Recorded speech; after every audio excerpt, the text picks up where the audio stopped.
Our guest speaker is Dr. Suanna Selby Crowley.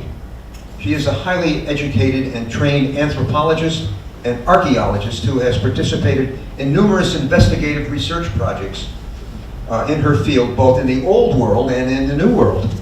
Her presentation for us, called Surveying the Paleolandscape, the Ancient Peoples of New England, promises to be very enlightening so that we can appreciate what came so far before our present day civilization. So please welcome Suanna Crowley. My name is Suanna Crowley. I am a specialist called a geoarchaeologist. I'll describe that in a little bit. But you can tell that I don't have a Bostonian accent, and I do have sort of a funny first name. Suanna was a peace treaty name between two Irish grandmothers. One was Protestant, one was Catholic. I'm sorry to say the peace treaty did not hold for very long. But I grew up in Virginia. My parents were actually from New Jersey and Michigan, but somehow felt that Suanna sounded like the appropriate name for somebody growing up in that part of the world. I eventually met and married a Bostonian, and I've come to discover that New Englanders don't like to leave New England, so I have very happily transplanted here. But that gives you just a little bit of background on who I am and where I'm from. I would let you know I did finish my doctoral dissertation at New York University, so I had a little time in New York City. And before that, I graduated with my undergraduate degree from the College of William and Mary in Williamsburg. And if any of you have ever been to Williamsburg, you know that it's kind of a little colony of history and archaeology. So it's a perfect place for a budding archaeologist to spread her wings. My secret nickname that I like to share with only the most special people is actually Dr. Dirt. Did anyone happen to notice a little Volvo parked in the parking lot that's got a vanity tag that says Dr. Dirt? This is the nickname that my in-laws gave me. As I was writing my paper, they like to call the dissertation my paper, and once I finished, my husband thought it would be the appropriate graduation gift to give me something that I didn't have to take care of or dust, so I got a vanity license plate. In case you see a little blue Volvo tooling around with a license plate, Dr. Dirt, that's me. So tonight we're going to be talking about the Paleoindian period, the Paleolandscape, and the peoples that inhabited that world. We're talking millennia ago. We're talking on the order of 12 to 15,000 years ago. And we're going to survey a few things tonight. We're going to talk a little bit about archaeology and the science of archaeology, what's behind that pursuit. We're going to talk about the rough estimates and the models of how this continent of North America came to be populated. And we're going to talk a little bit about sites east of the Mississippi, primarily mention maybe some in Pennsylvania, in New York, mostly New Hampshire, Massachusetts, and Maine. And we're going to talk about one very special site called BullBrooke. If anyone here has ever heard of that, can they have show of hands? BullBrooke? Yeah, at least a few people. That's a local site in Ipswich, which may prove to be one of the largest and oldest of Paleoindian sites in North America. So you are neighbors to a very special piece of archaeology. I always like to start with something familiar. The great monuments of the world. Many of you have traveled and seen these all over the globe. In my work, I've worked in Pakistan and Israel, Syria a couple of times, dug in France. I highly recommend that, lovely wine. But this is the archaeology that most people are familiar with, the great monuments and civilizations of the world. These are the kinds of specials that appear on History Channel and PBS, and were the kinds of things that drew me in as a young woman and a student. And these are certainly very exciting parts of archaeology to study. Very familiar, as I said. But tonight we're going to be looking at things that are just as old or older, but represent a completely different lifeway than the ones that you think of for the ancient Egyptians, the ancient Greeks, the Babylonians, the ancient Chinese. These are populations that were highly mobile, non-sedentary, hunters and gatherers, foragers and collectors. The Paleoindian peoples of North America entered at a time of enormous climate change, very end of the glacial period. So you're talking about environments that were cold and dry, very harsh, somewhat similar to the tundras of Siberia. When we talk about the archaeology of this time period, we're also talking about aspects of the remains of those cultures that are a little bit difficult to find. We're not talking about the large monuments that you would see in Europe or in Asia. We're talking about more ephemeral footprints and signatures in the archaeological record. For instance, one of the ways that archaeologists interact with the Paleoindian peoples and the peoples who came later were through features. As we go on survey or are able to locate sites, we interact with these non-portable kinds of locations that are resident within the soil. These are activity centers. Think of hearths or roasting platforms or evidence of on-site grinding or production of food. These are areas that we are able to interact and really see a lot of the behaviors, or we think we can see the behaviors of the ancient populations. So out in the field, we're able to do the mapping, the drawing, the reconstruction, and pull information out of these particular kinds of features. We'll talk about features as we go along.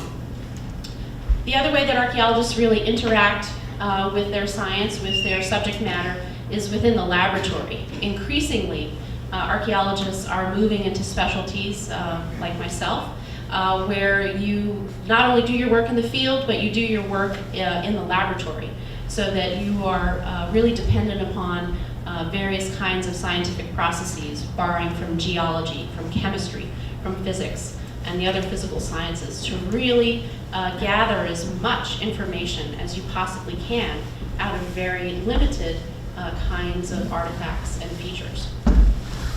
And then the last way, the more familiar way that archaeologists interact is directly with the artifacts. How many here have just maybe been on a walk and happened to stumble on an arrowhead or another kind of artifact in the ground? Sometimes you'll find colonial, sometimes you'll find earlier than colonial.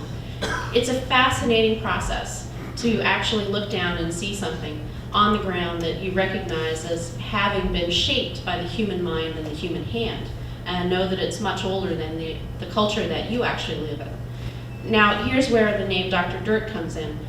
I am the world's most unlucky archaeologist. And that's because I'm always standing next to the person who finds the best thing ever.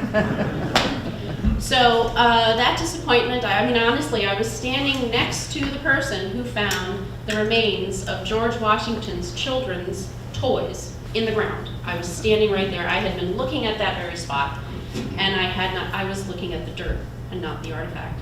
I worked for a time at Mount Vernon, which was a very exciting place to interact with things I never actually got to find.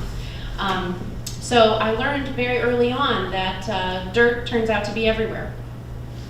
And there are very few archaeological sites without it. So in fact, I created for myself a little specialty that has some job security. Not every site has pottery, not every site has bones, not every site has stone tools, but every site has dirt. And so I've been able to travel a good part of the world under my alias as Dr. Dirt, and start to look at that as a special kind of artifact. So there are different kinds of classes of artifacts: dirt, stone tools, pottery, bones, things of that nature that archaeologists eventually specialize in as they move into their careers. And these are some of the classes of artifacts that we'll talk about tonight. So, as I said, we're going to talk a little bit about the fundamental concepts in archaeology. We'll kind of breeze through those a bit. We're going to talk about the models where we look for the earliest Americans. There's something called the ice-free corridor. I have some graphics for that on that to show you tonight. And then we now have some competing theories about the origin of Native Americans as they were coming from Europe, as a matter of fact. That's a late-breaking piece of news. We'll chat about that a bit. And then we're going to look at the manifestations of the Paleoindian period in the east of the Mississippi. We're going to look at, as I said, examples from various states, and then we'll kind of sum up. So this nice graphic, this is one of my favorite slides. I like to show this just about every talk that I do. What it is a density map of archaeology, and it's up there to remind me to tell you that archaeology is everywhere. Essentially, you're looking at hot spots on the United States map, the lower 48, where citations in the historical record, usually you are familiar with the Mass Historical Commission. Every state has a historical commission or a state archaeologist. And archaeological sites are reported to his or her office. And what this map captures is essentially the number of citations of sites per square mile in the US counties. So you get a sense that there's an awful lot of archaeological work going on in the Southwest, along the East Coast, along sections of the Mississippi, and on the West Coast. But the point of that is to say archaeology is everywhere. I said that Ipswich down the road has one of the most important archaeological sites in North America. I also mentioned that I went to school and worked in New York City, and I've just finished working on a site that's in the middle of Central Park, a 19th century village that existed there before the park was actually the park. And even in the middle of downtown Manhattan, you are able to find significant pieces of history and archaeology. So I like to show that map just to give you the sense that there really isn't any stone left unturned when it comes to the possibility of having a piece of history in the ground. So archaeology is the science of the human past. It's one avenue for getting at that particular kind of history. I know many of you, as members of the Historical Society, are much more familiar with paper documentation and the work that you can do with documentary records. Archaeologists certainly do consult with historians and people who are experts on paper records. Certainly at a point of contact with Native Americans, there are historical documents and records made among missionaries and others in government who were moving into the colonial period. So there are historical documents that describe Native Americans. Otherwise, we're pretty much on our own. We're out there looking and using the artifacts and the environments to reconstruct a portion of history in a certain place. It is a social science more than anything. Here we are in a day and age where we're looking at connections between populations and human groups. There are just about 5,000 different languages spoken still in the world, and that means there are 5,000 different ways to communicate your culture, in a sense. We are a social science in that we really are trying to look at those bonds and connections in the past that are ones that we can use to illuminate our own histories, our own selves, our own cultures. So, archaeology is also the science of rubbish. One man's trash is another man's treasure. That's certainly true in archaeology. In fact, there are a couple of archaeologists out in Arizona, the University of Arizona, who exclusively study trash piles from the early 20th century, so that they're able to document how long it does take a newspaper from 1948 to decay. And the answer is, it's still working on it. It isn't decaying quite as quickly as we thought some of those materials were. And those are revelations that archaeologists are able to make because we are studying the leftovers, the detritus of modern humans as well as ancient humans. We're a material science. We call it material culture. Those are the material remains, the artifacts, the features, those things that ancient humans manipulated, put their mind to and changed.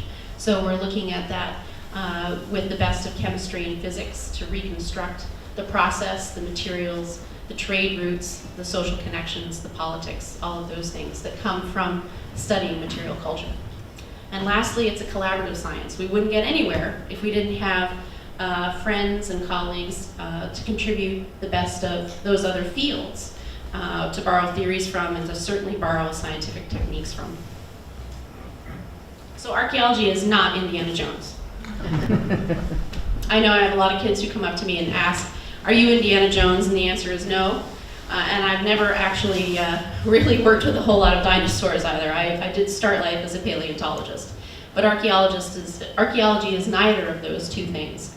I do have a few stories about being shot at, about scorpions. I had a cobra in a tent for a season, so it's not without adventure.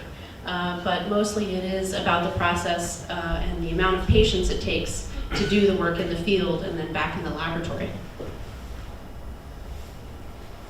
So the fundamentals of archaeology. Archaeology is first and foremost a destructive science. We dig it up, we destroy it, it's never in that same context again. This is one of those sad facts paired with this revelation that archaeological sites are non-renewable resources, like coal and gas and oil. These are objects and their contexts and their sites that are never going to be in relationships again once you remove them.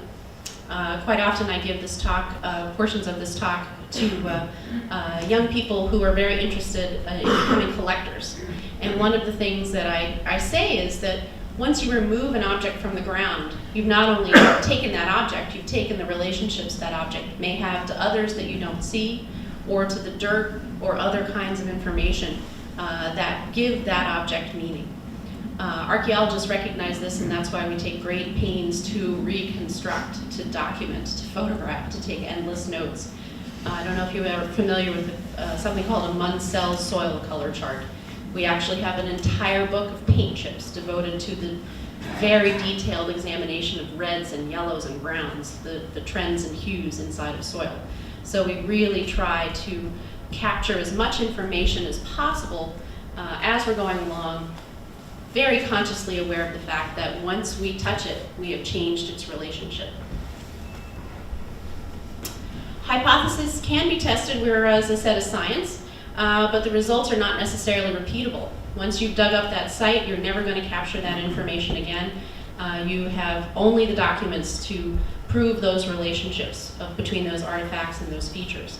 So we are hypothesis-driven science, but we aren't in the same sense as physics or chemistry or astronomy, things that actually you want to do that repeatable process on. We rarely dig up the entire site. I think you'd be hard-pressed to find an archaeologist that could say maybe 10% of the site is ever excavated. And based on that fact, we never really have a complete sample. So what we're going to talk about tonight, in terms of the Paleoindian, we only have a small window into that past, based on a small number of objects. And again, we're reconstructing. Historians are the ones that have a very lucky perspective on the first person. You find first person documentation where you can get a really accurate picture of what people are going through at a particular time. In this sense, we are projecting our ideas based on our best science and our understanding of ethnography of living peoples. So it is a reconstruction. We're assuming a couple of different things. I'll put these on the board here.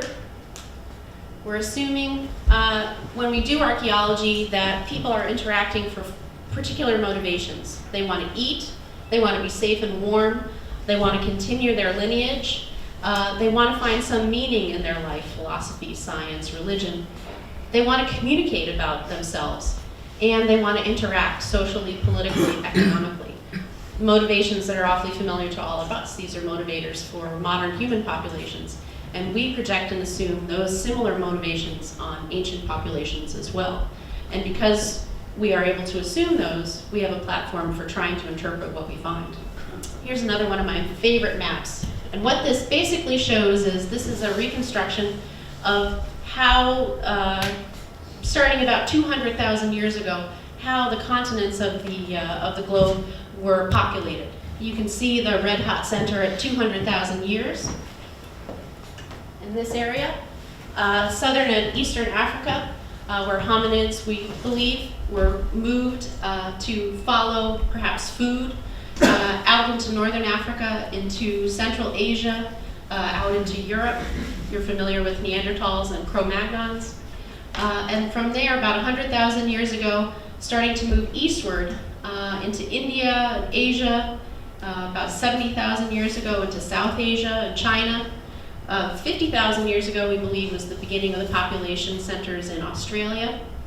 And then about 25,000 years ago, the folks that were occupying central and southeastern China and southern Asia started moving across, up north and eastward, across something called the Bering Land Bridge. That's a very familiar, probably concept to a number of people. And by about 15,000 years ago, had crossed that land bridge, probably following game, large game. We'll talk about mammoths and mastodons. Following the game and coming into North America proper. There are a number of sites dated to about 15,000 years ago in Alaska. Cave sites that are associated with large game populations, mammoths, mastodons, caribou, things of that nature. From there, we think one of the theories is that they either walked through, to the next slide, they either walked through what's called an ice-free corridor and set up small shelters, these small, round kinds of rather ephemeral, lightly built kinds of shelters, temporarily living near game or plant populations that were edible, following them southward into the lower 48 through Canada and into the western coast of the United States. That's one possibility, is the walking hypothesis, that they walked through through this land bridge and through an ice-free corridor between two of the glacial bodies. The other opposing theory is actually a maritime hypothesis. There's some evidence that the populations in Siberia may have had boat technology and may have been hugging the coast, not too dissimilar to Inuit and Eskimo populations who are seafaring hunters. We think that there's some evidence based on population and archaeological sites for islands that are far off the coast of California and Washington and Oregon, that there may be this travel by boat. But regardless, the Paleoindian peoples of 12,000 years ago or so were united by a similar material culture. We'll talk about Clovis points or fluted projectile points. I have some examples actually here to show you tonight. And we're coming in following these game herds, which were their primary food source. Back up and pause right here for a moment and talk about the North American chronology, the general chronology. Archaeologists like to know where they are in the world, and we like to know when we are talking about. So our general chronology, and believe me, this is one of the most hotly contested sets of ideas in archaeology, is exactly how to put these timelines together for the earliest peopling of North America. The Paleoindian period generally accepted beginning about 14,000 BC, so 16,000 years ago, at the very earliest evidence points. Traditionally, we thought 10,000 BC. That's a very familiar date to folks. Now the archaeological evidence, the radiocarbon dating, some of the advanced methods from other aspects of chemistry and physics are pushing those dates further back. And as a matter of fact, we're able to gather more information out of smaller sites and smaller pieces of information, bone, soil, things of that nature. So about 14,000 to about 8,000 BC is the period that we're going to be covering tonight. There is some overlap with what they call the early Archaic. The Archaic period follows the Paleoindian, broken into early, middle, late, and transitional. And that bulk of time goes from about 8,000 BC to about 1,000 BC. Excuse me. Followed by the Woodland period. The Woodland period is the one where population centers transition from mobile hunters and gatherers to more sedentary farmers. You start to see evidence of the farming of corn, beans, and squash. And the protohistoric period, the late Woodland and protohistoric period, are the ones where Europeans are beginning their formal contact. So again, we're talking about 14 to 12,000 years ago. So the Paleoindian peoples were following the big game. Here is our big game. Very large mammoths and mastodons. A bull mammoth would be about 12 feet high, could have tusks as long as 16 feet long, very heavy duty, long, heavy pieces of ivory. I have a piece of elephant ivory here, just for a little show and tell that I used as a student in some experiments while I was working in France. If you'd like to kind of get a sense of what a piece is like. The other game, besides mammoth and mastodon, were caribou. Large herds of caribou were known to also hug the ice sheets, to populate as herds on the steppes, just on the ice margins, and to follow the grassland kinds of ecotones or environments for their subsistence. We're able to find a number of mammoths and mastodons. Anyone know the difference between a mammoth and a mastodon?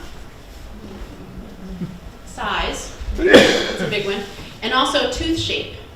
This is a mastodon tooth, probably a juvenile mastodon tooth. It's recognized by paleontologists based on this sort of pointy texture to the teeth. It's a sort of a nipple-shaped or a masked kind of a tooth. They were herbivores, just like the woolly mammoths. This one is much heavier. This one is a woolly mammoth tooth. Looks like a big old rock. Is not a big old rock. It is actually a large mammoth tooth, another kind of herbivore. Mammoths had only 4 teeth. They would lose them as juveniles, just as young children do. So you find sometimes isolated teeth instead of a full skeleton.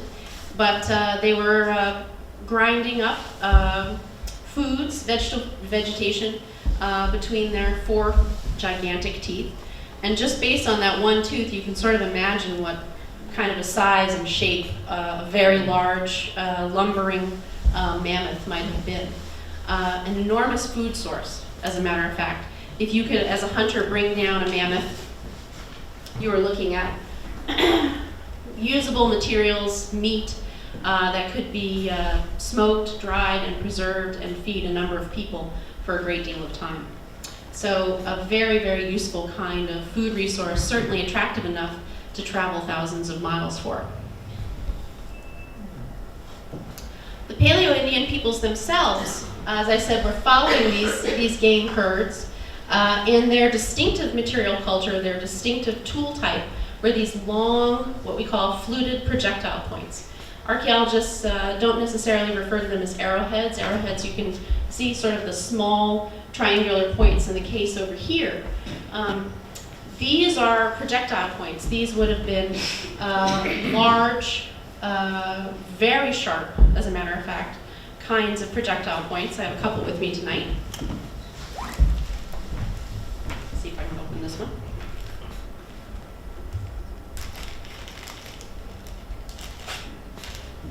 Very large, very finely made, very long spear points. They were remarkably good at penetrating the hides of the mammoth and mastodon and caribou. They're extraordinarily sharp. They're easily portable. They're easily hafted onto long darts. This is, of course, the era before the bow and arrow. So they would have been hafted onto long, lightly built wooden shafts or darts like these. Here's the business end up here. So you would have hafted long, large points onto these, feathers or other material at the back for balance. And you would have used either the shaft and the dart with the long point hafted on the end, or you would have used this particular device called an atlatl, or a dart thrower. This is a force magnifier. This is something that will increase your distance and your speed.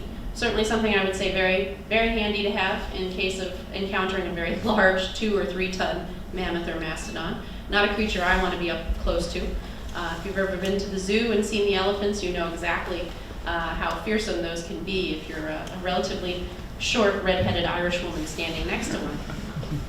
But this is an atlatl, a piece of technology, a piece of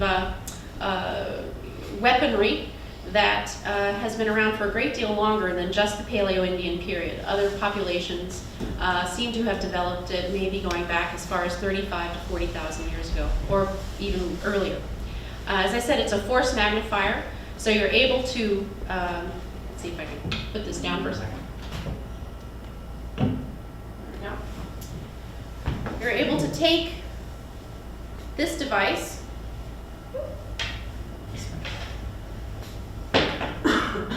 just rest the dart right there on the back of the atlatl. There's a small little wooden tip there, and you balance it.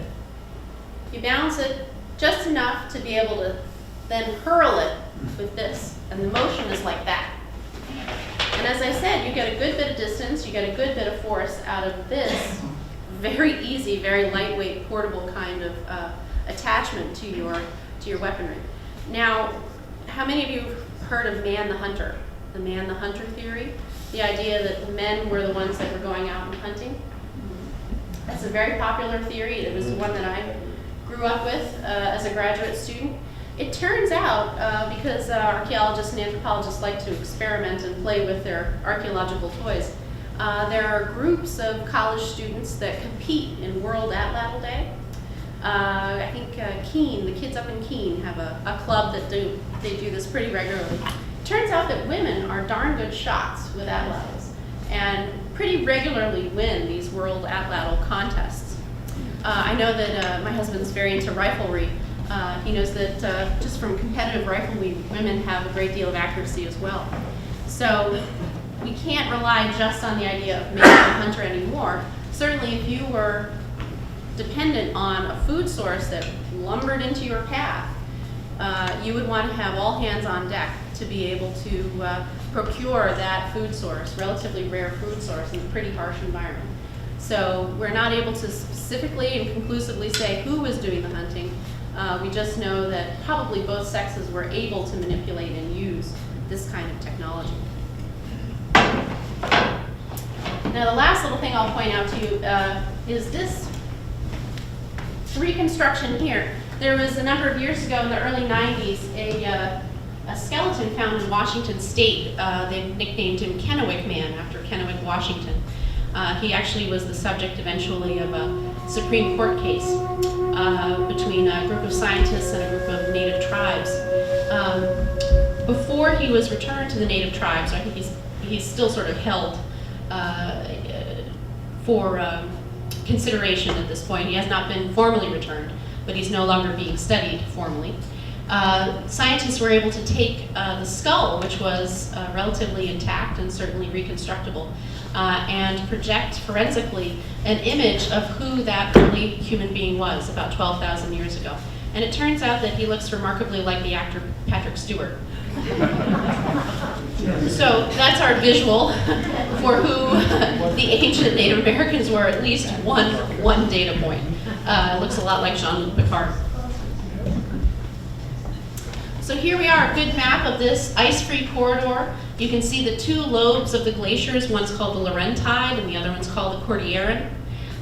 In between was this sort of steppe-like environment where there was relatively little ice, and human populations and game were able to funnel down through Canada, out of Alaska, and into the lower 48.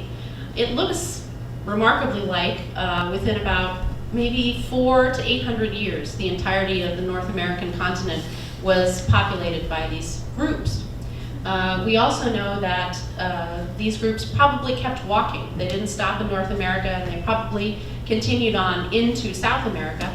There are sites now on the west coast of South America that date to 12,000 years ago, and may actually predate the best dated North American sites. That's a little complication archaeologists can't quite explain. But either by walking, probably would have taken about 30 to 40 generations of these populations to be able to make it all the way to the southern tip of South America. Excuse me. The alternate theory is that they came from Europe. Remember I told you that there was this idea that populations may have been familiar with boat technology for the Western Passage.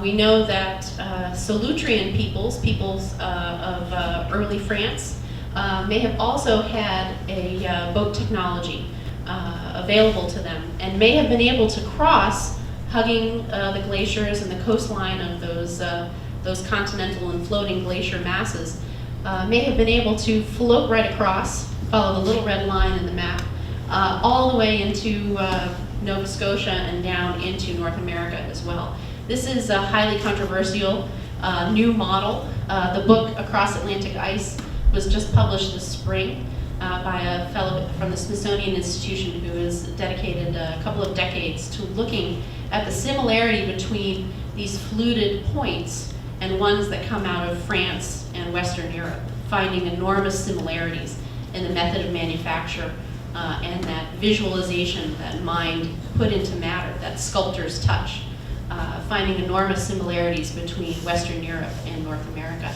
So this is a new kind of competing theory. Paleo-Indian sites, here's a density map of Paleo-Indian sites. You can see hotspots for where Paleo-Indian sites have been located in North America. Some of that has to do with development. Within North America, there are several sets of federal laws that require archaeologists to be present and to examine areas that are being developed. Pipelines, bridges, roads, all kinds of other development require an archaeological survey and report. And so in certain particular areas, particularly urban areas, you find a greater density than in more rural areas which have not received the same level of development or archaeological attention. But it does give you the sense that there are a number of Paleoindian sites across the United States. Some of them appear very close to the surface. They're relatively easy to find. A recent site located in New Hampshire, not too far outside of Keene, was located in 2009. It's a Paleoindian site. It's about 12 to 13,000 years old. It's about 6 inches below the surface. So you don't necessarily have to look very far to find a very old site. These are two images from a site called, excuse me, called the Cactus Site, actually in Virginia, which is proving to be very, very old. And very unassuming. Archaeological sites don't have to look very fancy to be very, very old.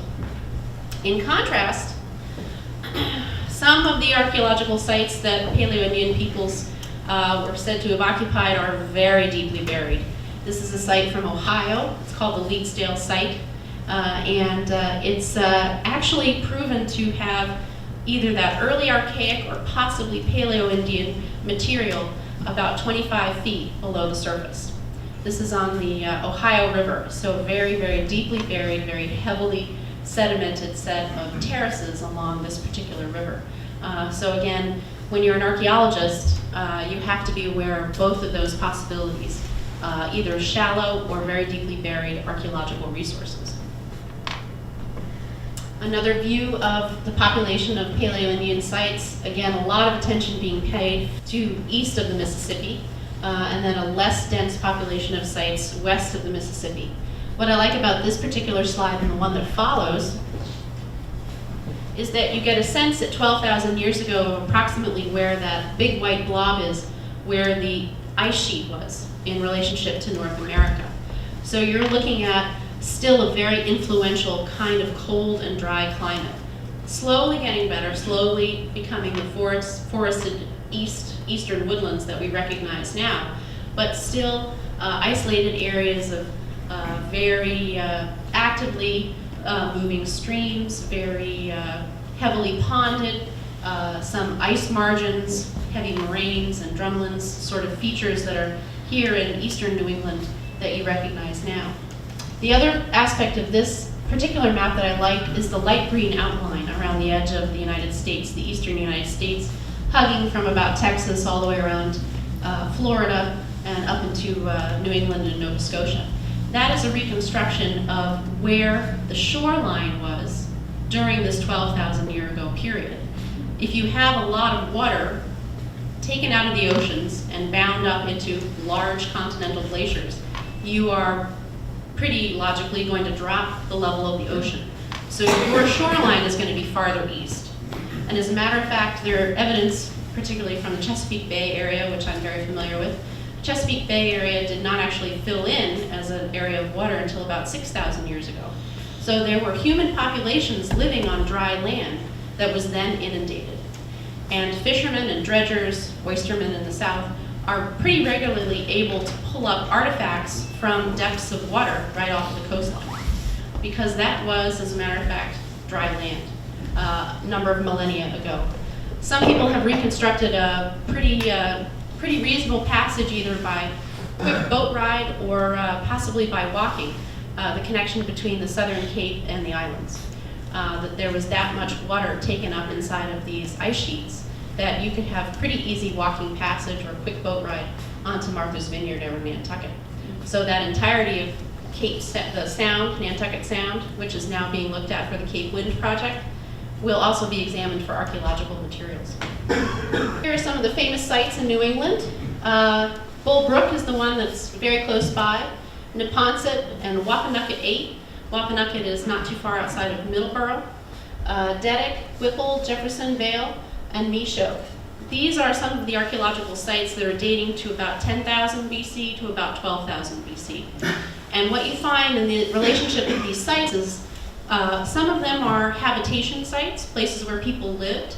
Some of them are kill sites, locations where the hunters are going after the game and butchering it, killing it and butchering it. And then other sites are quarries. And these are being looked at as areas where the raw materials, where the stone is being collected purposefully out of the bedrock. I have some examples of flint here tonight. A large piece, this is actually a flint from Ohio, but it's the same idea. A very smooth, easy to manipulate kind of a stone that takes an edge quite nicely when you apply force to it. If you look at just this, and I can't imagine actually making a stone tool out of it. It takes a special kind of art and a whole lot of practice. But I do have friends that can make arrowheads on request and then can do it without thinking, because it's a relatively quick and easy task once you've learned the techniques for manipulating the stone. There's a story of a piece of obsidian here. People are probably more familiar with the stone obsidian, the black glass. A number of years ago, this is the story they tell you when you start graduate school, to really get you dedicated. A number of years ago, there was a professor, I think he was out west, maybe University of Arizona.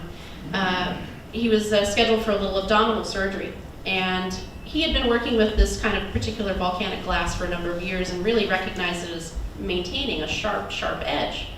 So he talked his surgeon into allowing him to create small blades out of this obsidian glass and then hafting them onto stainless steel handles and sterilizing them and using them for his abdominal surgery.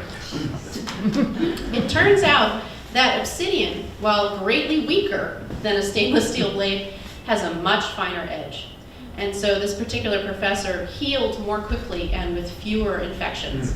And with less scarring, because the edge was so fine. As a matter of fact, when I take this around and I show students, I tell them first and foremost, this is still sharp. You can really still cut yourself.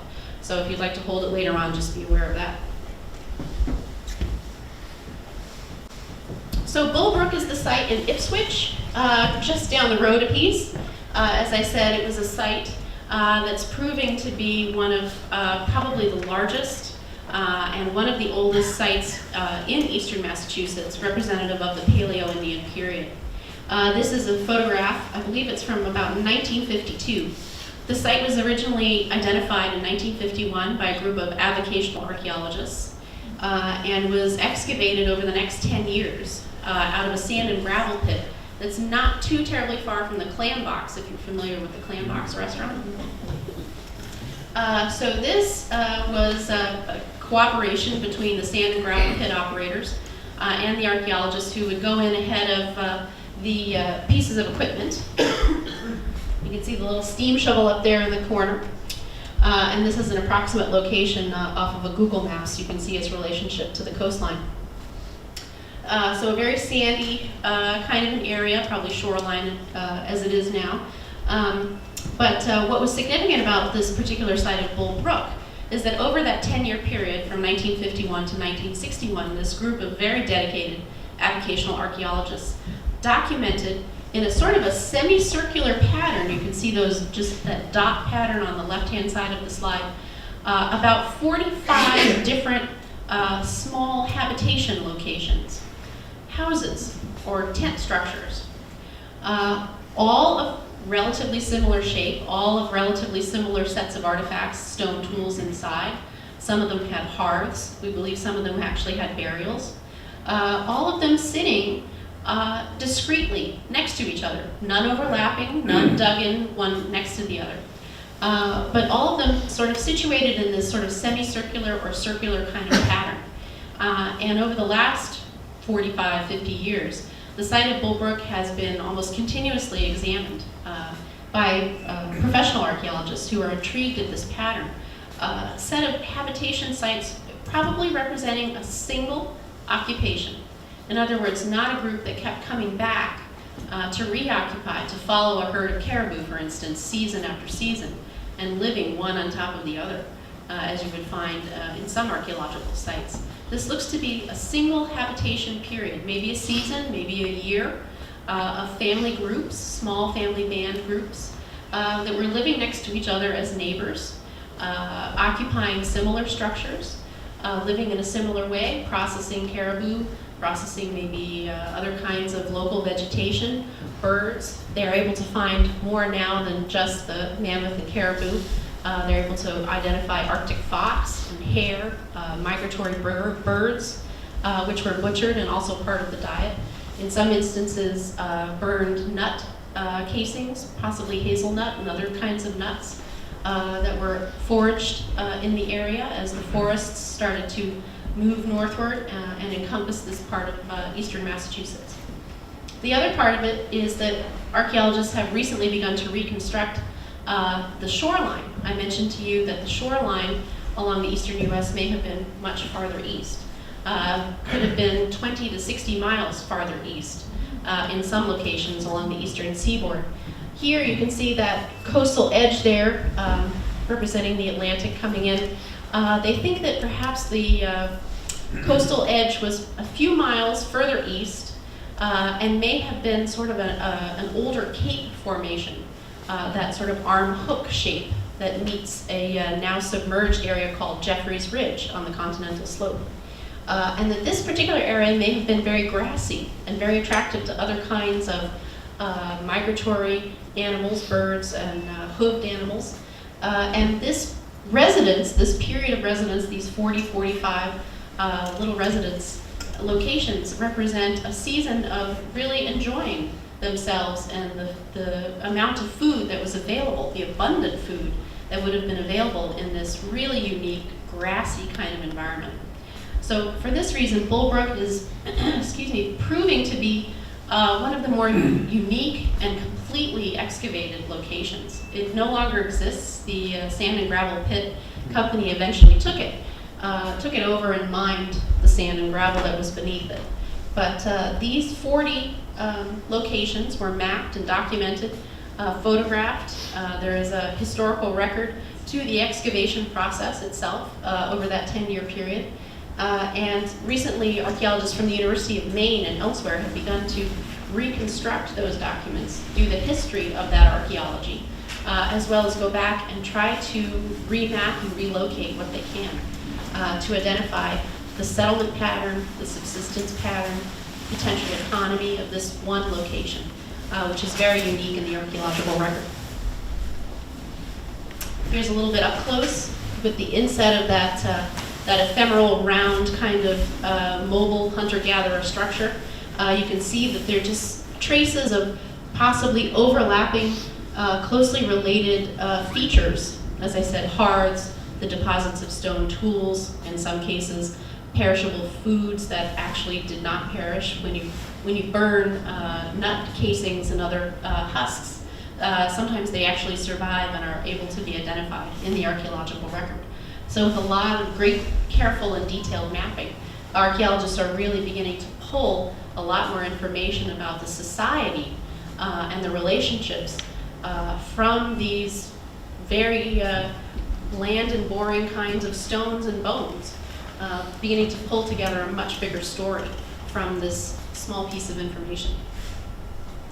These are those fluted points. As I said, you might be able to come up and take a look at a couple of examples I have here. These are just drawings. And the reason they're called fluted is because of that central long individual shaft, a very smooth center there, possibly lightening the load of that point on the end of the dart, making it a much lighter, much more deadly kind of a weapon, easier to haft onto a wooden post. Along with the points, you find a whole other toolkit: scrapers, knives, drills, gouges, all kinds of other things. And those are only the stone tools that we find. We don't find the ones made of bone, made of wood, made of tusk in all cases. So we're only picking up a small portion of their material culture, but with even that small portion, we're going to find very interesting insights into how these very ancient people were living, how they were procuring their food, and temptingly, how they were interacting with each other, what their behaviors really were. So that was there's my reminder to tell you, please don't go close to a mammoth. Recently, there was a news report that there was salvageable DNA in one of the ice-preserved baby mammoths in Siberia.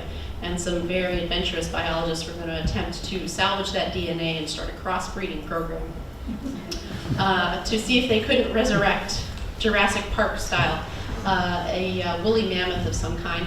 I will let you know that, as I said, women seem to be very able to handle the atlatl and the dart. I will also let you know that 5-year-old girls are also able to handle these. I've taught my daughter that just in case, how to go out and hunt mammoth. So this is really a technology for everybody. So summing up, the Paleoindian, as I said, stretches back 15,000 years ago. And you have it in your backyard, which is so wonderful and so tempting to think about. That when you're here in Topsfield, when you're driving through this particular area, particularly into Ipswich, if you go by the clam box, give it a wink, because you'll know a little bit more about a particularly famous and wonderful site that's giving a new view into a very old and particular period of time. The peopling of New England, as I said, part of that great discussion of whether these mobile populations were coming out of the west, from Canada, eventually back as far as the Bering Land Bridge, or if they were in fact coming from Europe, from Western Europe, and following a maritime route with boat technology. Again, you have to think of them as very small, mobile populations, probably family groups or larger sets of family relationships, bands we call them, coming together to forage and hunt. We think, as we said, BullBrooke represents a very unique location for that kind of a gathering over a very brief period of time. But these were peoples who were very well adapted. They knew how to survive in this pretty harsh environment. Cold, dry, icy, not the kind of environment I would like to live out my life in. But then again, I'm from Virginia and I'm used to central air conditioning, so it's a different story. And then finally, we're really able with these populations to also look at the Paleolandscape. We're able to look at how people were interacting with the environments, not just their food sources, but they seem to be picking locations that were of particular interest. These grassy areas, they may have had maritime adaptations, they may have been living on ice edge environments. They weren't just populations that were living in the worst possible circumstances. They were mobile, they were moving between environments. They had seasonal migration patterns of their own between following herds of different kinds of foods. So they were very, very well tuned to their environment. So I like to put this in for a group of historians, people who like to work with documents, and I love to work with documents. I do. When I was working as an archaeologist at Mount Vernon, I had an encounter with a woman who came up to me and she said, "Everything that was ever known about George Washington is written down. Why are you digging his trash? Why are you in his backyard?" And it was because of things like those toys that were actually Martha's children's toys. There was paper documentation of them, but no physical evidence of those small figurines had ever been found until they were found standing there right next to me in that most unlucky day. But when I was an interpreter there at Mount Vernon, if you went into the house and you walked through and you got to visualize George Washington's bed and his campaign chest and all the wonderful things in the house, you were never told that George Washington and Martha were slave owners and that slaves kept that property and farm and house running until the archaeologists were able to excavate and document the houses and lifeways of the slaves that lived on the Mount Vernon plantation. And so they were practically invisible in the historical record, and certainly not part of the regular tour until archaeologists were able to contribute that particular part of the history of Mount Vernon. So lastly, I like the quote by Brian Fagan, "Archaeologists puts human societies on equal footing." It's an interesting way of looking backward and looking at ourselves at the same time. Archaeology gives you a really wonderful way of combining the best of history, the best of science, the best of social studies into a really comprehensive package to look at yourselves and look at the people that came before us. So with that, I'll say thank you, and I'm happy to take questions, requests, dedications, anything. Yes? And that Ipswich site, what's the scale of the circular? The scale of the Yeah, Great what's Circle. the diameter of that circle? About 400 feet.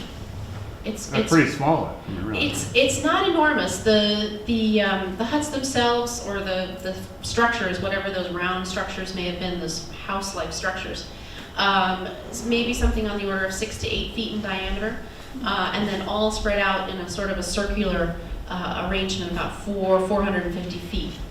So very tightly knit, very close community. You can imagine it feeling maybe a little crowded. So, in the back, yes. Where is the materials now that they dug up from BullBrooke? From BullBrooke, they're in a couple of different places. The Peabody Essex Museum has the bulk of the collection, I understand. The Robert S. Peabody Museum has some of it in Andover. I'm a trustee of a museum called the Robbins Museum of Archaeology in Middleborough. They have a very small portion of that collection. And actually, in those days, the avocational archaeologists were largely allowed to walk home with the artifacts. And so every once in a while, you'll find a personal collection. The grandson of somebody who was excavating there will come to one of the museums in the area and say, I think this belongs to BullBrooke. And so they'll be reunited. But they're dispersed. And certainly, like what are they, the Elgin marbles we were chatting about in the British Museum, those are highly prized objects for museums to have. So if there are any other questions, maybe we can chat afterwards, and we'll let the meeting